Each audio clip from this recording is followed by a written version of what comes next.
A paz do Senhor, meus irmãos, estamos de volta, né? Com essa lição hoje muito interessante, a quinta lição, né? Onde vamos estudar, dar continuidade a essa trajetória do profeta Elias, né? E hoje a lição 5 é o reinado de Acasias, tá certo?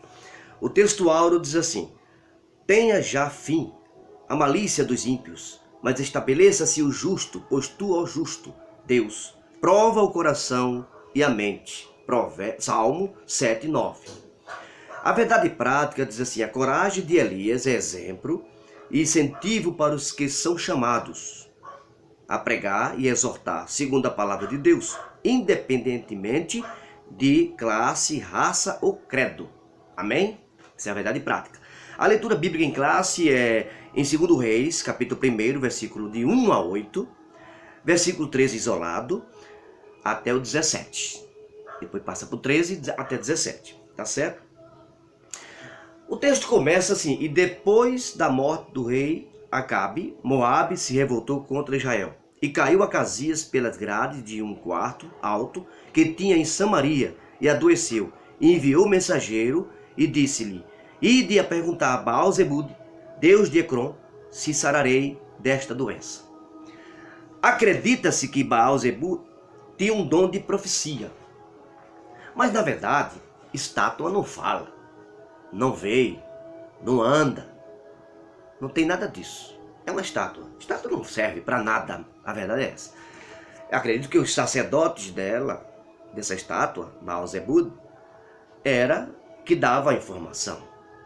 Claro que tinha influência maligna, mas Deus sempre chega no meio do caminho. Israel já tinha passado pelo Carmelo, onde Elias faz com que Deus desça aquele fogo e consuma aquele holocausto, e tinha definido que o Deus de Israel é o Deus de Elias, é o Deus que sempre existiu. Mas aí, 857 anos, estava aí o filho de Acabe, né? Que era Acasias.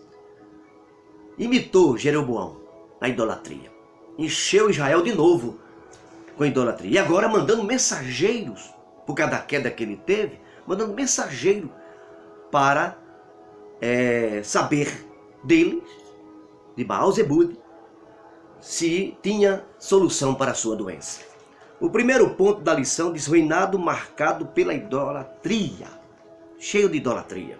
E Deus estava já combatendo, e fez o que era mal aos olhos do Senhor, diz a Bíblia. E imitou Acabe, Jezabel e Jeroboão. É uma imitação bem forte. Ele viu o exemplo de Acabe e da sua mãe, Jezabel, e viu que não teve resultado positivo.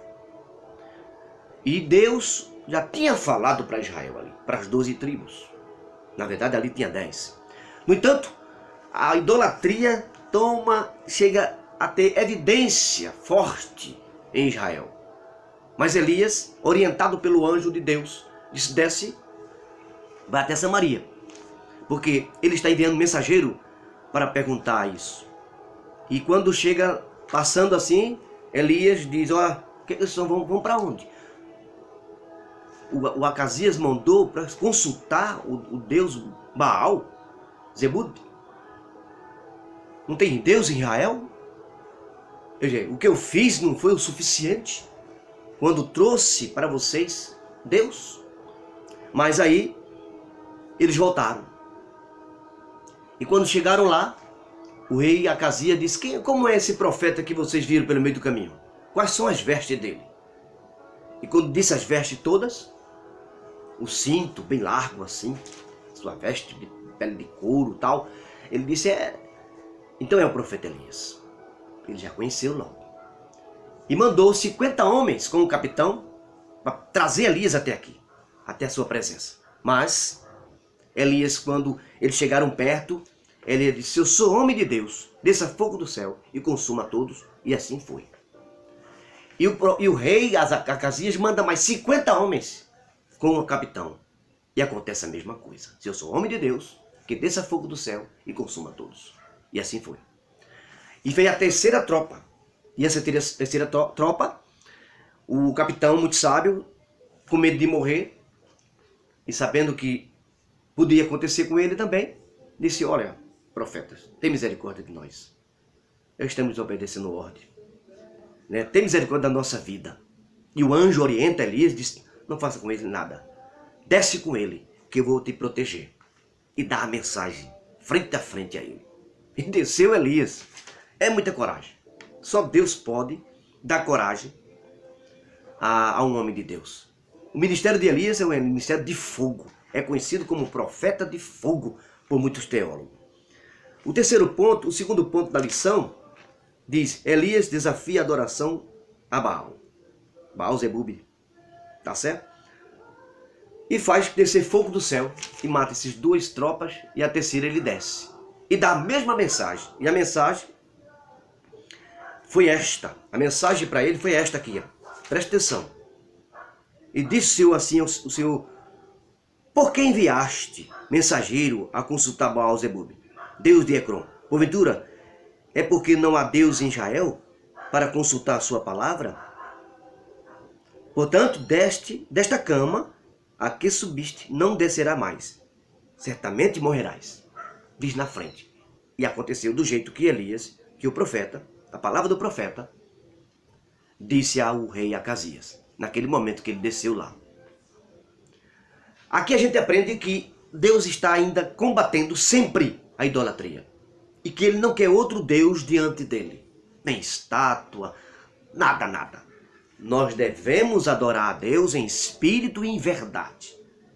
Nós devemos sermos verdadeiros adoradores, que adorem em espírito e em verdade. Não terás outros deuses diante de mim.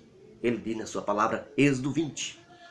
A gente aprende que precisamos ter coragem para trazer a palavra, determinação, para combater a idolatria, o pecado de idolatria e todos os pecados. Mas principalmente a de idolatria, que mexe com a deidade de Deus, mexe com a divindade de Deus, mexe com a adoração. E isso Deus não tem retorno. Elias, um profeta de coragem, ele morre naquele dia que o profeta fala para ele. Ele morre e acaba-se ali. A gente aprende que a idolatria morre quando a gente a combate com veracidade, com força. Diz não para ela. Domingo que vem vamos detalhar algumas coisas. Isso é só um resumo da escola dominical do assunto do rei Acasias, o rei da idolatria, podemos dizer, depois de Acabe. Acabe é o pai de Acasias. Deixou esse retrato.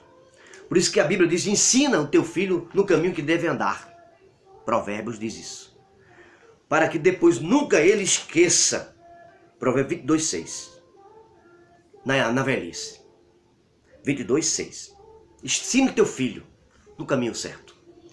Domingo que vem, 9h30, se Deus permitir, tudo está na vontade de Deus. A tua vida, a minha vida está na vontade de Deus. Mas esteja firme, né? Fugindo da prostituição, da idolatria, do pecado em geral.